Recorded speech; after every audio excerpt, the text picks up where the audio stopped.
Zoe Nolan. I'm from Pakenham originally, but my grandma owns the property here at Mount Molson. And the business is a little ice cream shop. We do hard scooped ice cream, milkshakes, affogatos. We like to focus on like locally owned businesses. So we have root beer from Doghouse Brewing Company, Barron Canyon Coffee, and cookies from Heiderman's Baked Bliss. When we started, we had one freezer.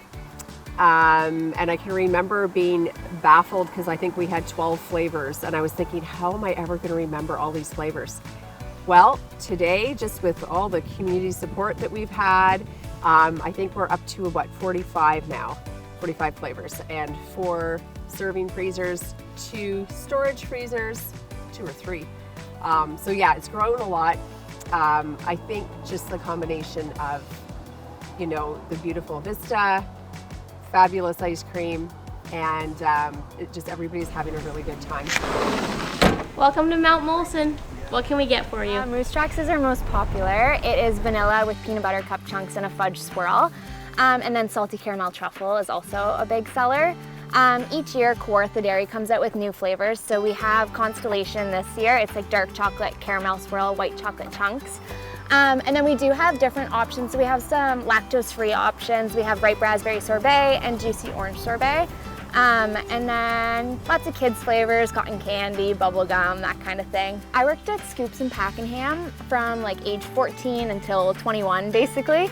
So I've always kind of worked around ice cream, and I just loved like the feeling of like families coming out and having like a space to like just sit down and enjoy each other. So my grandpa wanted to open an ice cream shop here back in the 70s.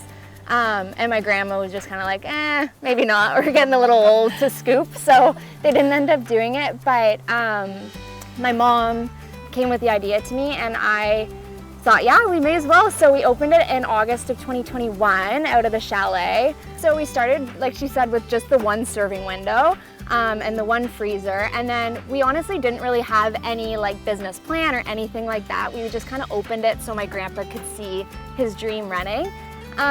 So after that first year, like even thinking about that next spring, we weren't really sure if we were going to open it, but it was so like people were so happy with it that we opened up again in the spring. And my mom loves to chat, so and there was lots. It's really nice because a lot of the community will come and tell stories about like the ski hill and my grandpa, so it is great chatting with the community. So we got the second window so that my mom has a window to chat and then we have a window to serve out of. So we kind of grew in that way, and it has sped things up a little bit. I wasn't around whenever it first started, but I've heard from my grandpa and grandma lots about it. Essentially back in the late 50s, early 60s, it was my grandpa's uncle actually who had kind of cleared the land to create a ski hill.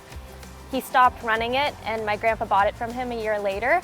So then it was him, Carl Holke, Don Gutzman, Keith and Thane Patterson, and Des Murphy who kind of formed the Petawawa Ski Club, and then carried that right through up until a few years ago. And as my grandpa was getting older, it was a little bit harder to run, but there were so many amazing volunteers that kind of made it all happen through the years. And we had a lot of local talent too, like Randa Teschner and Pattersons, and a ton of amazing skiers that came through. So it was really nice to kind of see the legacy carried on through the ice cream shop, even though it became a little bit harder to run the hill. Before I was around, apparently the rope tow was right over there, and it was run with a Chevy engine, I believe, Mom? Actually, it was an old initially a World War II truck. Yeah.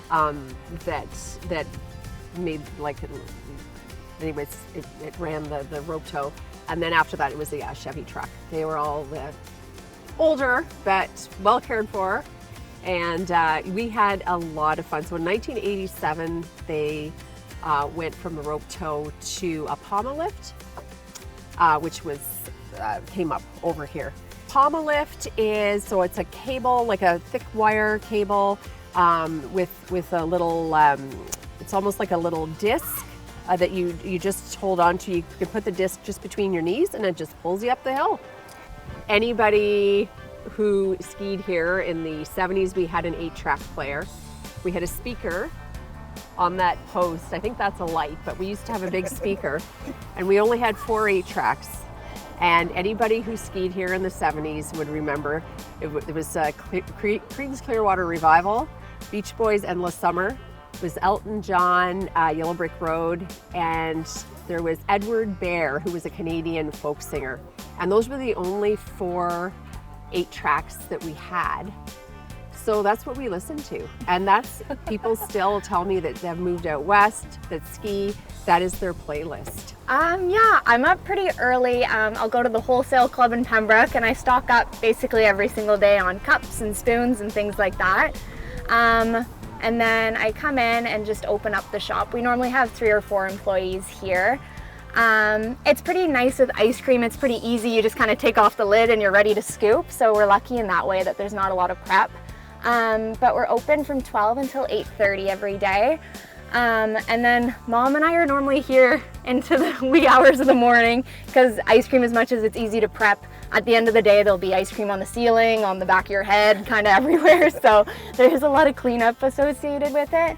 But it's so nice being here every day, and my grandma lives right next door, so I'm able to come out and sit and chat with her and see her connecting with everyone, so that's really nice too. I think the mom and pop kind of feel that we try and lean into as much as possible, like having my grandma out here chatting and she's greeting people and telling them which flavor to get, and then seeing my mom and I scooping. I think people really appreciate that.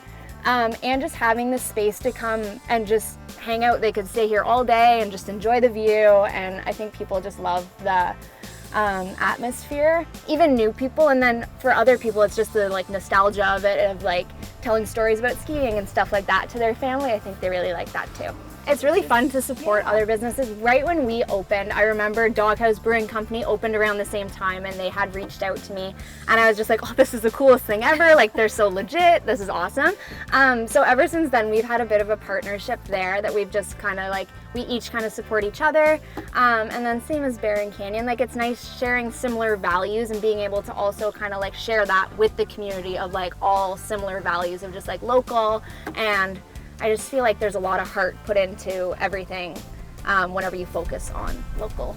The advice I would give is just go for it. That's what my grandpa said to us when we started. Mom and I were kind of like not sure what to do at all. My mom is a full-time nurse, and then I was just in university for business, but wasn't really entirely sure how to do things.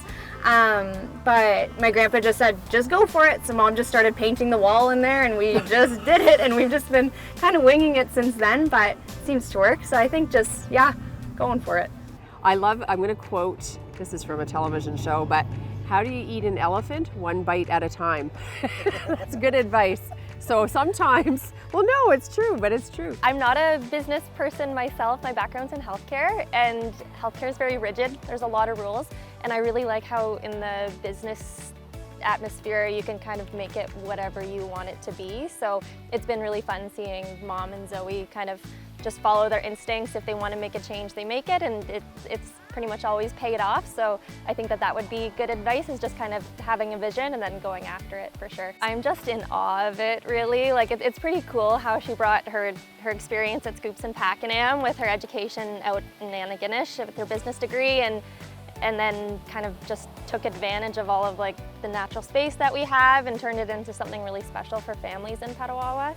I think Petawawa is a really special town in that there's a lot of people that are coming and going with the military, and then a lot of people like my grandpa that were born, raised, and died here. And I think that it's just a really special town, and they've both embraced that so much.